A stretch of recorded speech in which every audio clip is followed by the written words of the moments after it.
perkenalkan, nama saya Kemas Ahmad Arafi.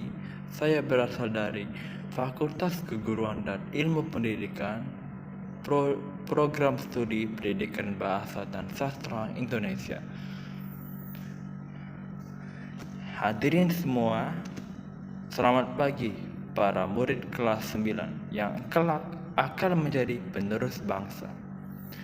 Mari kita duduk dengan tenang dan membuka hati kita. Bayangkan suasana pagi di pedalaman Sumatera ketika udara masih sejuk dan suara hewan-hewan kecil terdengar dari kejauhan. Pada saat-saat seperti inilah para orang tua dulu sering bercerita, menyampaikan kisah-kisah yang tidak ada di buku pelajaran.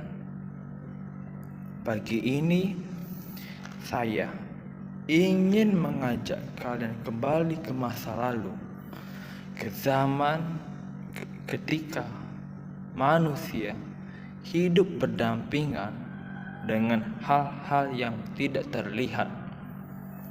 Saat keberanian seorang marga bisa mempengaruhi nasib banyak orang. Di balik kabut hutan belimbing dan suara sungai yang terus mengalir, hiduplah seorang tokoh yang kisahnya masih sering diceritakan sampai sekarang. Buyang Remanjang Sakti,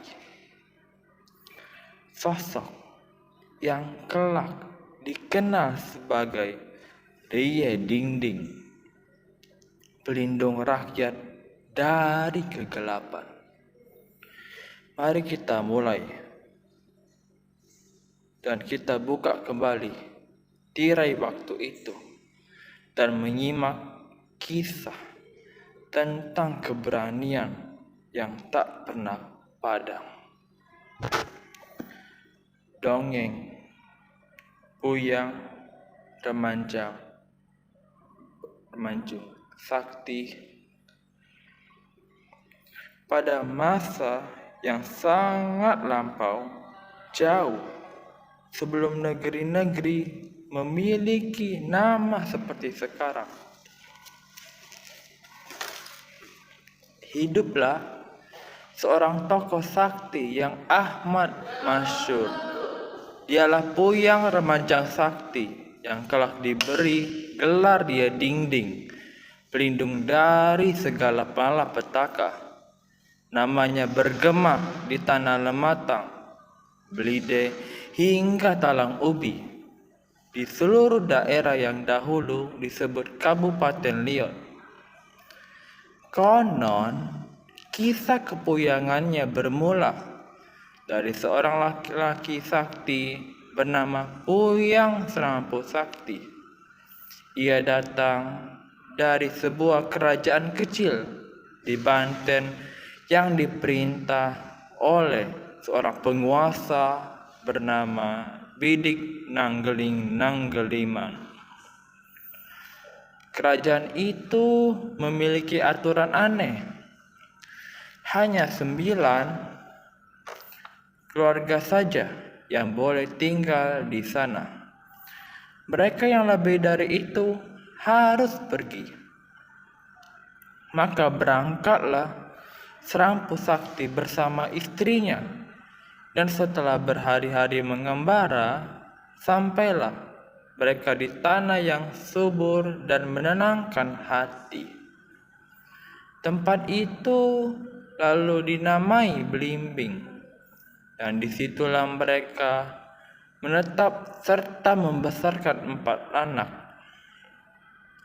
Melur sang putri sulung Remanjang Sakti, anak kedua Reye Anggeris, anak ketiga Serampu Gamu, anak bungsu. Keempat keturunan inilah yang menjadi asal marga 4 Petulai dalam Belimbing yang hingga kini dihuni oleh para cucu cicitnya. Sejak muda, remaja sakti telah menunjukkan keberanian luar biasa. Kesaktiannya tersiar hingga ke tepian sungai Batang hari 9, wilayah sebuah kerajaan besar pada zamannya. Ia gemar membela kebenaran, menentang kezaliman, dan tak pernah lalai menunaikan ibadah. Karena itulah namanya harum dan disegani banyak orang.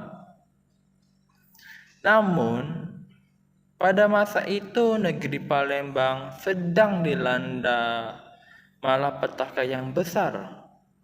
Seekor makhluk halus bernama Dandai muncul mengamuk. Konon tubuhnya tinggi. Tingginya menjulang sampai awan. Kaki kanannya menginjak seberang ilir, kaki kirinya di seberang ulu. Dan sekali lagi, genggam mampu merenggut nyawa ribuan banyak orang. Banyak pahlawan kerajaan telah tumbang melawannya.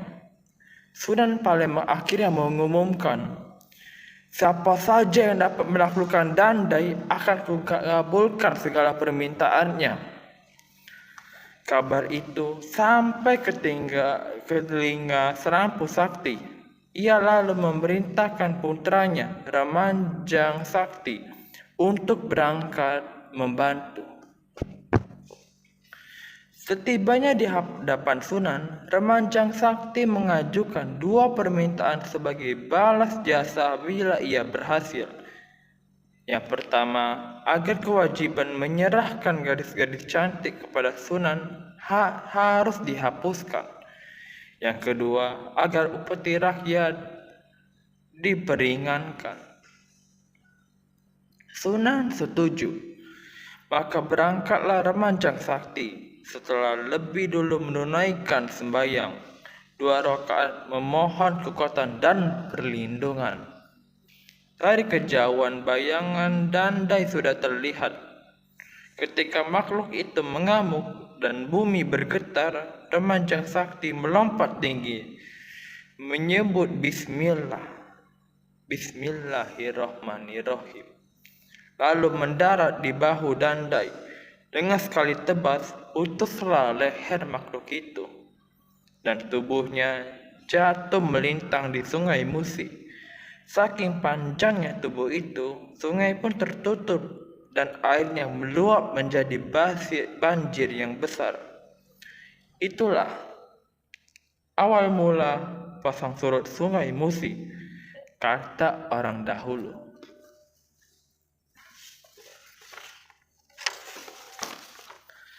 Kemenangan itu membuat rakyat bersorak dan Sunan mengadakan pesta 7 hari 7 malam. Di sanalah Ramanjang Sakti diberi gelar Rie Dingding, Rie yang menaungi dan melindungi dari bahaya.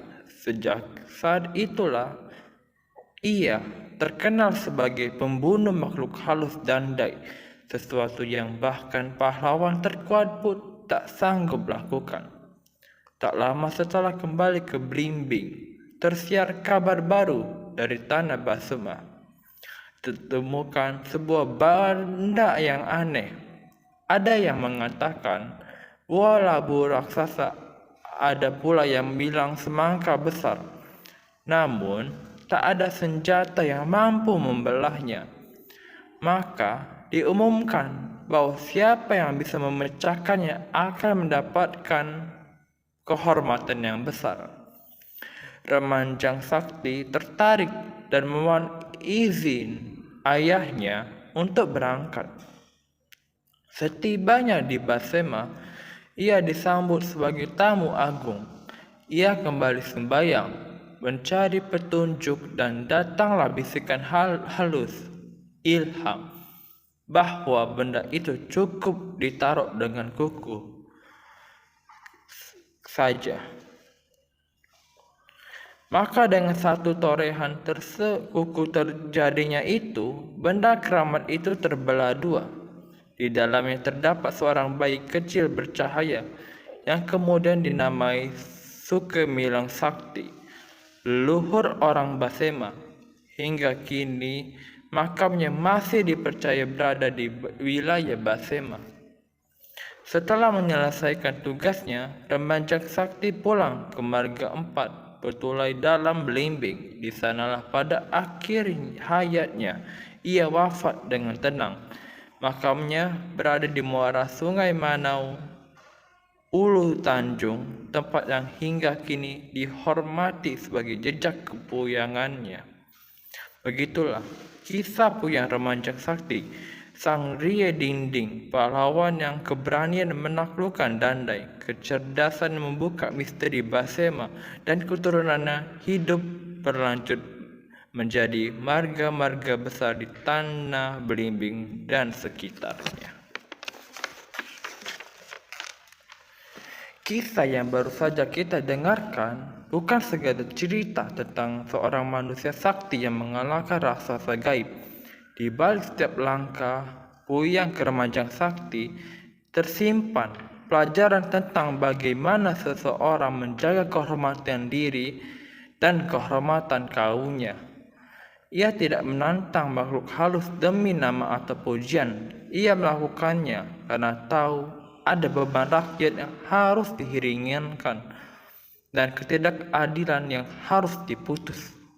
Dari sinilah kita belajar bahwa kekuatan sejati tidak terletak pada otot dan ilmu, tetapi pada niat yang bening dan keberanian untuk berdiri ketika orang lain memilih diam. Dan ketika ia menghadapi teka-teki Basema yang tidak bisa diselesaikan dengan kekerasan, ia membuktikan bahwa kebijaksanaan bisa menjadi senjata yang lebih tajam daripada pedang. Bahwa pada saatnya manusia harus mendengar, bukan hanya berpikir, tetapi mendengar bisikan hati dan tuntutan ilahi. Kisah ini mengingatkan kita bahwa setiap zaman membutuhkan figur seperti itu. Seseorang yang tidak gentar mempertahankan kebenaran, tetapi tetap rendah hati ketika berhasil. Soal pilihan ganda, menyimak dongeng Puyang Remancang Sakti. 1. Dari manakah asal Puyang Sarampo Sakti sebelum akhirnya menetap di Belimbing?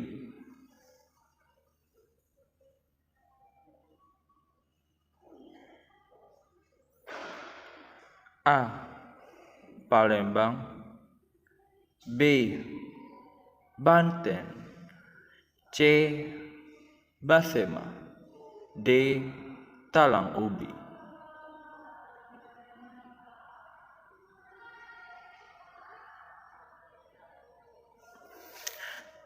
Dua. Apa aturan aneh di kerajaan tempat Serampo Sakti berasal? A.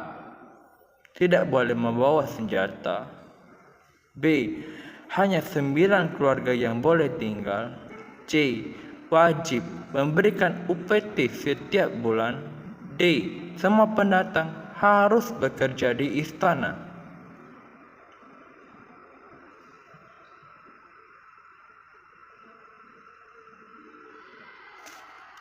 Tiga. Siapakah anak kedua dari Serampo Sakti? A. Melur. B. Remancang Sakti. C. Rie Anggiris. D. Serampo Gamu.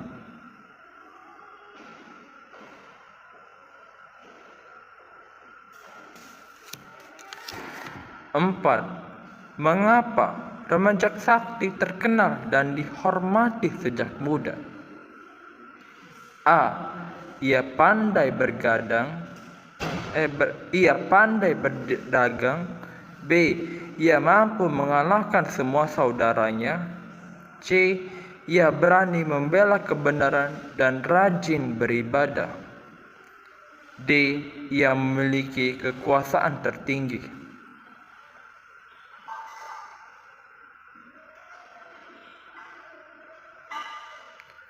5. Apa yang membuat makhluk dandai begitu menakutkan bagi rakyat Palembang? A. Ia dapat merubah bentuk menjadi manusia. B. Ukurannya sangat besar hingga kakinya menginjak dua sisi Palembang. C. Ia mampu menghilang dan muncul tiba-tiba. D. Ia menyerang hanya saat malam hari.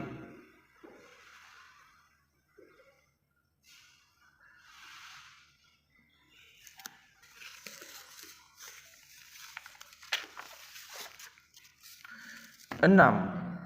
Apa dua permintaan Remajang Sakti kepada Sunan Palembang sebelum melawan Dandai? A. Tanah dan gelar bangsawan. B. Menghapus kewajiban menyerahkan gadis dan memperingankan upeti. C. Menambah pasukan dan diberi senjata sakti. D. Mendapatkan harta serta desa baru.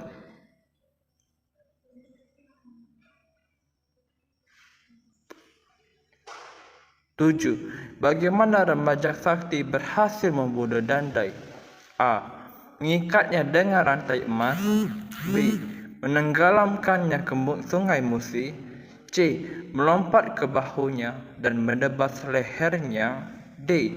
Menggunakan panah api dari Sunan.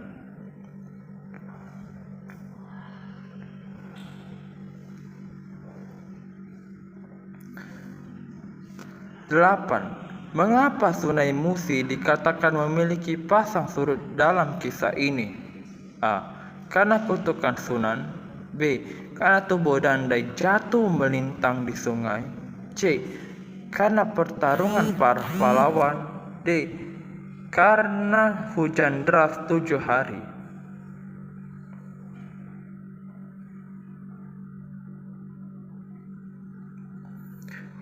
9.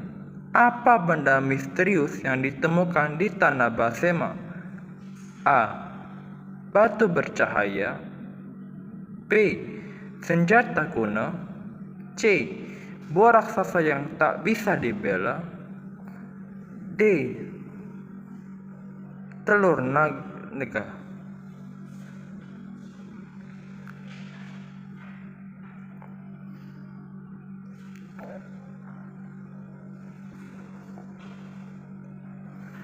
10. Siapakah bayi yang ditemukan setelah Remajang Sakti membela benda keramat itu? A. Leluhur orang Belide. B. Putra Sunan Palembang. C. Sukemelung Sakti, leluhur orang Basema. D. Serampung Gamu.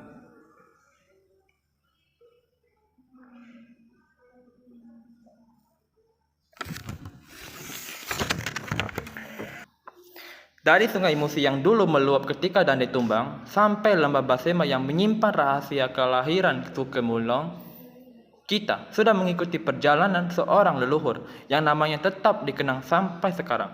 Semoga cerita ini bisa mengingatkan kita bahwa keberanian tidak selalu terlihat dari kekuatan atau pertarungan. Kadang keberanian justru ada dalam hati yang tenang dan tekad yang kuat. Terima kasih atas waktu dan perhatian kalian. Sampai bertemu lagi di kisah-kisah lain tentang tanah yang penuh sejarah, tokoh-tokoh yang jarang ditemukan, dan legenda yang menunggu untuk dibangkitkan kembali.